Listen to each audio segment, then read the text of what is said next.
Hello viewers, সবাই কেমন আছেন? আশা করি সকলেই ভালো আছেন। নতুন একটি ভিডিওতে আপনাদের সকলকে স্বাগতম। ঢাকা টাঙ্গাইল মহাসড়ক বা N4 জাতীয় মহাসড়কে যমুনা নদীর পূর্ব পাশ থেকে এলাঙ্গার উদ্দেশ্যে রওনা হয়ে গেলাম। আজ হবে বাইক নিয়ে ট্রেনের সাথে রেস। আদৌ কি বাইক নিয়ে ট্রেনের সাথে রেস দিয়ে পারা যায় সেই বিষয়ে দেখাবো আপনাদের।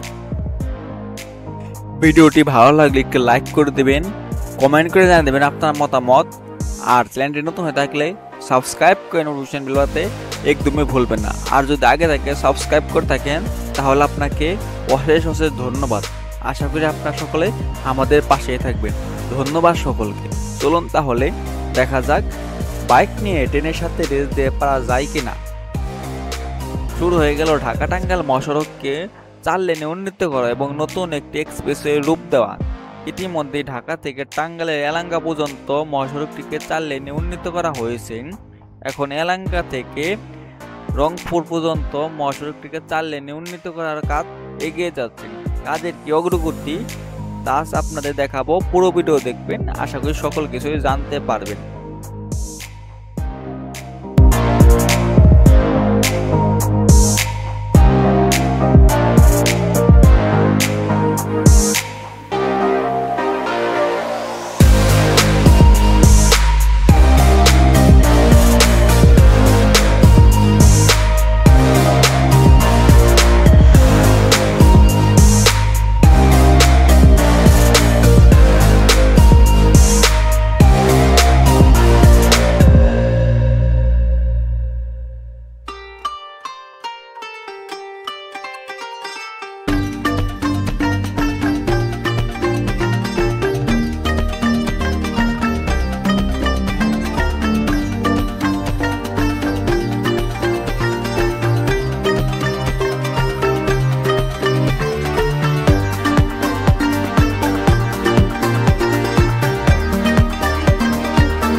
ভিডিওটি প্রথম থেকে শেষ পর্যন্ত দেখার জন্য আপনাদের সকলকে অশেষ ধন্যবাদ।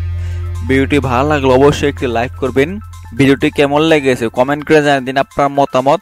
আর চ্যানেলটি ভালো লাগলে চ্যানেলটি সাবস্ক্রাইব করে নোটিফিকেশন বেল বাজাতে একদমই ভুলবেন না। আর আগে থেকে সাবস্ক্রাইব করে থাকলে আপনাকে অশেষ অশেষ ধন্যবাদ। আর একটি কথা না বললেই নয়, আপনারা কেউ কখনোই বাইক নিয়ে এইভাবে ট্রেনের সাথে রেস দিতে যাবেন না, তাহলে আপনার সাথে অন্য কিছু ঘটে যেতে পারে। ধন্যবাদ।